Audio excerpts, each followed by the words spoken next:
नमस्कार दोस्तों, इमली के आज के एपिसोड में आदित्य अपने एडिटर साहब से 2 दिन की छुट्टी लेते हैं। एडिटर साहब कहते हैं मुझे बड़ी खुशी हो रही है तुम्हें ये छुट्टी देते हुए, तुम्हें इस छुट्टी की जरूरत थी। वो कहते हैं अचानक तुमने बाहर जाने की कैसे सोच ली। आदित्य कहते हैं बस हम दिल्ली से दूर जाना चाहते थे। एडिटर साहब कहते हैं ऐसा करो मालिनी को लेकर देहरादून या शिमला जैसी जगह घूमने चले जाओ। आदित्य कहते हैं नहीं, हम मालिनी को लेकर नहीं जा रहे हैं, हम एक पर्सनल काम से जा रहे हैं। एडिटर साहब चौंक जाते हैं कि वो मालिनी को लेकर नहीं जा रहे हैं, लेकिन फिर वो आदित्य को छुट्टी दे देते हैं। इमली अपनी पढ़ाई करती रहती है। मीठी उसके लिए नाश्ता लेकर आती है, कहती है इतनी कठिन पढ़ाई है, वहाँ तो तुझे इतने लोग पढ़ाने वाले थे, फिर तू यहाँ क्यों आ गई। इमली कहती है मैंने सरला मैडम से बात कर ली है, वो क्लास के बाद मुझे ट्यूशन पढ़ा देंगी। परसों से तो कॉलेज के दाखिले की परीक्षा है, मुझे उसकी तैयारी करनी है।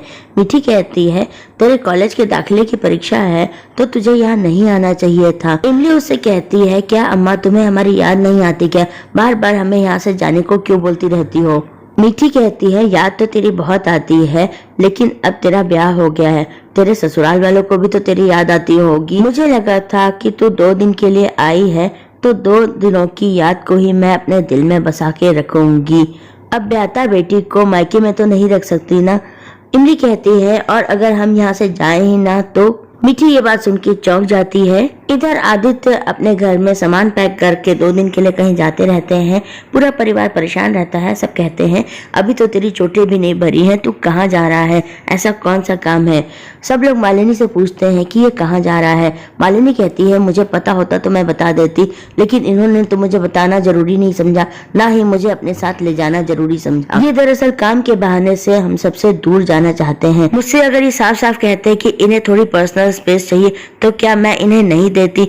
मालिनी आदित्य से बहुत नाराज है। आदित्य कहते हैं पता नहीं मून आप इतना ओवर रिएक्ट क्यों कर रही हैं, हम कह रहे हैं ना हम सिर्फ काम से जा रहे हैं। निशान कहता है भाभी को ये हक है जानने का कि तुम कहाँ जा रहे हो। मालिनी कहती है आदित्य मैं आपके काम के बीच में नहीं आती हूँ, मैं समझती हूँ आपके काम को, लेकिन मैं आपको भी समझती हूँ। जिस तरह से आपने मुझे ये सारी बातें बताई हैं वो नॉर्मल नहीं था। वो कहती है अगर आप मुझे बताएंगे नहीं कि आपको क्या प्रॉब्लम है तो मुझे कैसे पता चलेगा। मैंने आपको हमेशा से सपोर्ट किया है और मुझे लगता था कि जब मुझे जरूरत होगी तो आप भी मुझे उसी तरह से सपोर्ट करेंगे। आज मुझे आपकी जरूरत है। हम दोनों के बीच में जो भी प्रॉब्लम्स चल रही हैं मैं उसे सॉर्ट आउट करना चाहती हूँ, दूर करना चाहती हूँ। इसके लिए मुझे आपके समय की जरूरत है। आदित्य चिल्ला जाते हैं, कहते हैं यही सब प्रॉब्लम सॉर्ट आउट करने तो हम जा रहे हैं। अपर्णा कहती है ऐसा क्या हुआ है तुम दोनों के बीच में, क्या करने जा रहे हो, तुम कहाँ जा रहे हो। आदित्य बात संभालते हैं, कहते हैं हम जमशेदपुर जा रहे हैं, वहाँ पे वर्कर्स की स्ट्राइक है इसलिए हमें जाना पड़ रहा है। आदित्य के पिताजी कहते हैं तो तू हमें इसलिए नहीं बता रहा था क्योंकि वहाँ भी तेरी जान को खतरा है। आदित्य कहते हैं हमें कोई खतरा नहीं है, हमें बस अपने काम के लिए 2 दिन के लिए जाना है और जब हम लौटेंगे तो हम एक बेहतर बेटे और बेहतर पति होंगे। वो गुस्से में वहाँ से निकल जाते हैं अपना सामान लेकर, लेकिन वो मन में सोचते हैं हम जहाँ जा रहे हैं वहाँ भी हमारी जान को खतरा है, लेकिन ये बात हम इन लोगों को नहीं बता सकते। मालिनी भी गुस्से में अपने कमरे में चली जाती है।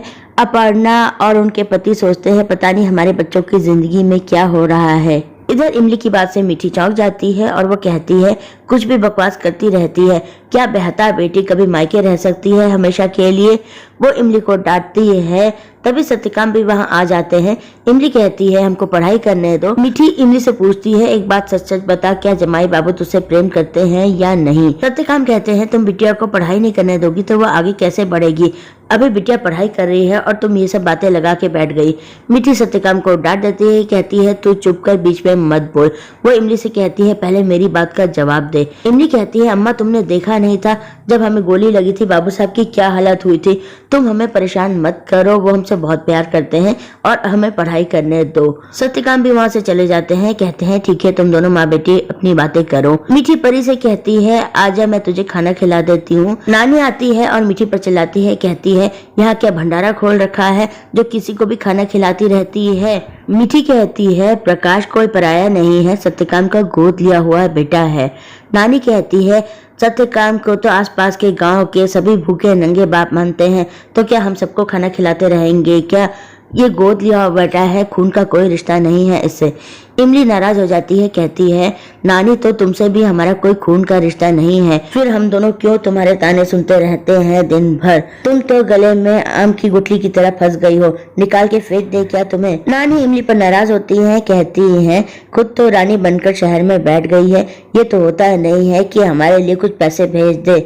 इमली कहती है हमारी अम्मा दिन भर काम करती है, दिए बनाती है, घर का भी काम करती है, तब जाके ये घर चलता है, तब जाके लोग तुम्हें मीठी की अम्मा के नाम से जानते हैं। नानी कहती है मीठी की अम्मा के नाम से नहीं, इसके कलंक की वजह से हमको सब जानते हैं। 18 साल पहले बिन ब्याह के ये माँ बन गई थी और तब से तेरा और इसका बोझ मैं उठा रही हूँ। जाने कौन सा कर्जा खाया है मैंने तुम लोगों का, लेकिन अब मैं इसका और बोझ नहीं उठा सकती हूँ, ये मैं तुझे बता रही हूँ। इमली कहती है गुस्से में तुम्हें अम्मा का खर्चा उठाने की जरूरत नहीं है, एक बार हम ये परीक्षा पास कर लें फिर हम अम्मा को शहर ले जाएंगे। नानी कहती है शहर में कहाँ रखेगी उसे, अपने ससुराल में। इमली गुस्से में कहती है ना तो हम ससुराल में रहेंगे ना हमारी अम्मा। मीठी ये बात सुन के चौंक जाती है, लेकिन फिर इमली बात संभालती है, कहती है अगर हमारी ससुराल वालों को कोई परेशानी होगी तो हम अपनी अम्मा के लिए अलग घर लेंगे और वहां जाकर इसके साथ रहेंगे।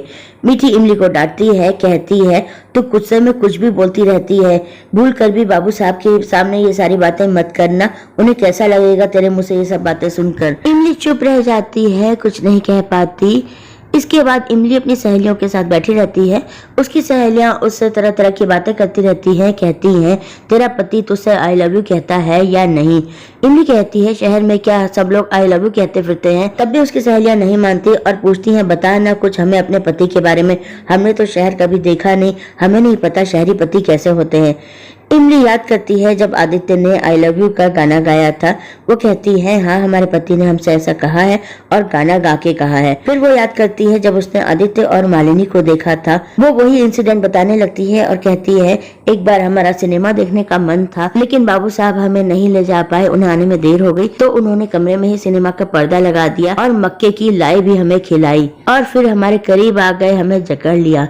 प्रकाश ये सारी बातें नहीं सुन पाता, उसे बहुत बुरा लगता है और वो वहाँ से चला जाता है। सब उससे कहते हैं रुक जा अभी कहानी बाकी है। इमली मन में सोचती है ये कहानी हमारी नहीं है, लेकिन फिर भी इसे बताने में हमें इतनी शर्म क्यों आ रही है। इधर आदित्य पगडंडिया की बस में बैठे हुए हैं, वो सोचते हैं कि इमली को हमसे कुछ बात करनी होती तो वो पहले ही कर लेती, इस तरह जाती नहीं। हो सकता है कि हमारे वहां पहुंचते ही 5 मिनट में वो हमसे कहे कि वापस चले जाओ, या फिर हो सकता है कि वो अपने गांव में सबको सच बता दे, इससे हम गांव वालों के निशाने में आ जाएंगे।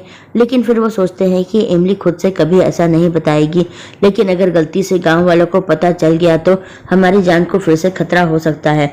हमारे पास बहुत सी वजह है पगडंडिया ना जाने की, लेकिन फिर भी हम खुद को नहीं रोक पा रहे हैं पगडंडिया जाने से, पता नहीं क्या हो गया है हमें। खैर आदित्य पगडंडिया पहुंच जाते हैं, वहां पहुंच के वो सोचते हैं अब हम अपने कदम पीछे नहीं हटाएंगे। जो कुछ भी इस गांव में हुआ था उसकी वजह से इतने समय से हम झूठ की जिंदगी जी रहे हैं और मालिनी का गुस्सा, उनकी इनसिक्योरिटीज कोई गलत नहीं है, लेकिन आज हम ये सब कुछ खत्म करके ही यहाँ से जाएंगे। तभी वहाँ से एक बाइक वाला निकलता है, आदित्य उससे कहते हैं कि आप हमें उस बड़े पेड़ के पास छोड़ देंगे क्या। बाइक वाला कहता है मैं बहुत थक गया हूँ बाइक चलाते चलाते, अगर लिफ्ट चाहिए तो आप बाइक ड्राइव करें। आदित्य उसकी बाइक ड्राइव करने लगते हैं, वो पीछे बैठ जाता है। इधर इमली अपनी सहेलियों के साथ लौटती रहती है, उसकी सहेलियां कहती है तेरी किस्मत कितनी अच्छी है, काश हमारी किस्मत भी ऐसी होती। इमली कहती है हमारी जैसी किस्मत किसी की नहीं होनी चाहिए, तुम्हें जो कुछ भी चाहिए अपने दम पर हासिल करो, किसी और के दम पर नहीं। उसकी सहेलियां कहती हैं लेकिन इसमें गलत क्या है, अगर तेरा पति तेरा ख्याल रखता है, तेरे सपने पूरे करता है तो इससे अच्छा क्या हो सकता है, आखिर राजकुमार रोज रोज तो नहीं टकराते हैं ना। इमली आदित्य की कई बातें सोचती रहती है, वो सोचती है बाबू साहब तो हमसे छुटकारा पाके बहुत खुश होंगे, वो क्यों हमें यहाँ लेने के लिए आएंगे। इधर आदित्य भी इमली के बारे में ही सोचते सोचते बाइक ड्राइव करते रहते हैं। इमली और आदित्य आमने सामने से आते रहते हैं और दोनों टकरा जाते हैं और गिर जाते हैं जमीन पर। इमली की सहेलियां आकर उसे उठाती हैं, इमली और आदित्य एक दूसरे को देखते रह जाते हैं। तो दोस्तों आज के एपिसोड में इतना ही। इमली के कल के एपिसोड के अपडेट के साथ फिर मिलते हैं, तब तक के लिए बाय।